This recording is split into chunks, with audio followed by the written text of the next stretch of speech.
à bas la réaction internationale, à bas l'impérialisme, à bas le néocolonialisme, à bas le fantoschisme. Gloire éternelle aux peuples qui luttent pour leur liberté. Gloire éternelle aux peuples qui décident de s'assumer pour leur dignité.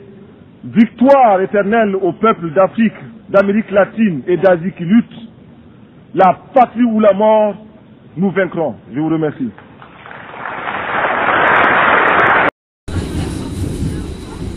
Bonsoir tout le monde.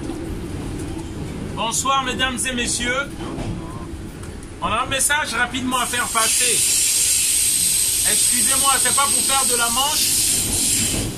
Il y a un message par rapport à ce qui se passe dans le continent africain qu'on aimerait faire passer ici. Parce que beaucoup de citoyens français ou des Africains qui vivent en France ne connaissent pas la réalité de ce qui se passe en Afrique. Ils ne savent pas pourquoi des immigrés comme moi, nous venons dans ce pays. Beaucoup y trouvent leur compte et ils sont calmes. Actuellement, l'Afrique traverse des graves crises. Et il y aura encore d'autres immigrés qui viendront ici. Je viens parler ici, pourquoi? Parce que à la télé, nous n'avons pas la possibilité de pouvoir intervenir. Simplement parce que les chaînes de télévision en France sont la propriété privée de ceux-là même qui pillent l'Afrique. Lorsque nous suivons des chaînes de télé comme CNews, où le patron c'est Vincent Bolloré, BFM TV, Patrick Drahi, Le Figaro, toutes ces chaînes, en fait les médias sont contrôlés par les mêmes multinationales qui se trouvent en Afrique. C'est normal que l'actualité africaine ne puisse pas passer dans ces chaînes-là. Mais ce que nous on vient dire ici, c'est quoi qui est important à dénoncer. C'est un système qu'on appelle la France-Afrique, que beaucoup ne savent pas. La France-Afrique, comme le dit donc le nom, c'est un réseau qui regroupe une minorité de criminels français, donc des multinationales, avec une minorité de dirigeants africains qu'on nous a imposés dans nos pays par l'oligarchie française. Et ce pays-là vit grâce à toutes ces malversations qu'ils font entre eux, ces crimes qu'ils commettent entre eux, et on tue les Africains en grand nombre. Là, nous avons la photo d'une femme.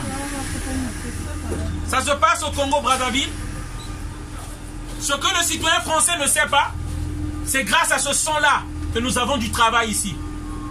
La France, pour prendre le pétrole gratuitement dans nos pays, doit mettre des dictateurs à la tête de ces pays-là, afin ceux qui vont parler, qu'on leur muselle la bouche.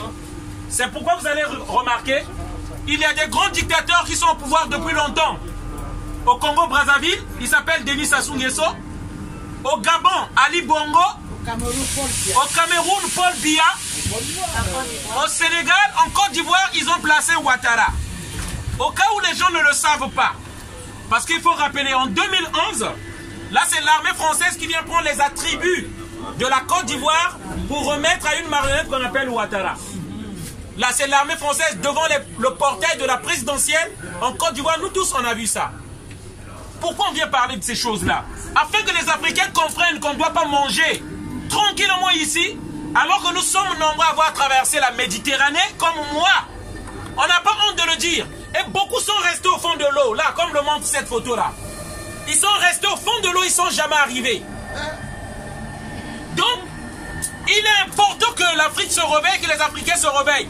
Moi, je travaille ici, je suis chauffeur de bus, je gagne bien ma vie, mais ça ne m'empêche pas de parler pour tous ces malheureux qui sont en Afrique, parce que nous avons les tantes là-bas, nous avons les mamans là-bas, nous avons les frères là-bas. Combien d'Africains sont dans les associations africaines pour militer afin que le continent monde se développe? Combien d'Africains sont ici qui s'investissent pour que l'Afrique aussi prenne son envolée? Ils sont nous voulons que l'Afrique décolle, il faut qu'on y mette un peu de nous-mêmes là-bas. Et pour terminer, j'aimerais dire aux citoyens français, à vous de savoir, vous mangez grâce au sang des Africains qui meurent tous les jours. Parce qu'il faut qu'on nous mette des dictateurs à la tête de nos pays qui doivent tuer des récalcitrants comme nous autres. Tous ceux qui sont têtus, tous ceux qui contestent la politique française en Afrique, on est pourchassés et on est obligé de venir ici en immigration. Et la France sera remplie encore d'immigrés. Là, il y a des tensions en Côte d'Ivoire. Ils vont soutenir leurs marionnettes. D'autres Ivoiriens vont venir. Il y a des tensions en Guinée. D'autres Guinéens vont venir. Et j'aimerais dire au peuple français, vous n'allez pas fuir. On viendra, on va partager l'assiette qu'on a ici. Parce que l'Occident et la France pensent qu'on va détruire la Libye. On va détruire la Syrie. On va détruire l'Irak. On va détruire la Côte d'Ivoire, le Congo-Brazzaville. Et vous allez rester tranquille ici. Vous allez juste transporter la misère de là-bas, ici, là, en France. Et nous sommes la preuve. Nous sommes cette preuve-là. Afin que tous les médias français sachent ce qui se passe. Les guerres qui sont en Afrique, ce n'est pas entre Africains qui s'entretuent. Posons-nous une seule question. À qui profite le crime? Lorsque les Africains meurent au Congo-Brazzaville, à qui ça profite? C'est à la France pour mettre un dictateur. En Côte d'Ivoire, ils ont enlevé Laurent Gbagbo pour mettre leur marionnette. Au Cameroun, ils ont maintenu un éléphant, je ne sais pas, un vieux momie qui est là-bas et qui pense parler au nom de la jeunesse. Il y a des femmes qui ne peuvent pas être admises à l'hôpital simplement parce qu'ils n'ont pas l'argent. Voilà que le peuple français sache la misère que nous imposent les dirigeants français. Parce qu'il faut qu'on le dise. Vous les votez ici, c'est eux qui nous font la misère là-bas. Voilà, l'Afrique ne fabrique pas les armes. Ces armes-là, ce sont les lobbies d'ici qui les donnent. Donc à un moment, il faut qu'on élève les voix afin que tout le monde sache ce qui se passe. La France va se faire passer pour le pays de droit de l'homme alors qu'ils n'ont même pas l'uranium avec lequel fonctionne ce train-là, l'électricité. Ils n'ont pas ça. Le pétrole, ils n'ont pas ça. Le cacao, ils n'ont pas ça. Mais comment ils font qu'ils ont tout ça chaque matin? On mange, on boit le lait, on mange le Nescao chaque matin. Parce qu'on tue les Africains. Voilà le message qu'on voulait faire passer. Bonne soirée à tous. Merci à vous. Merci.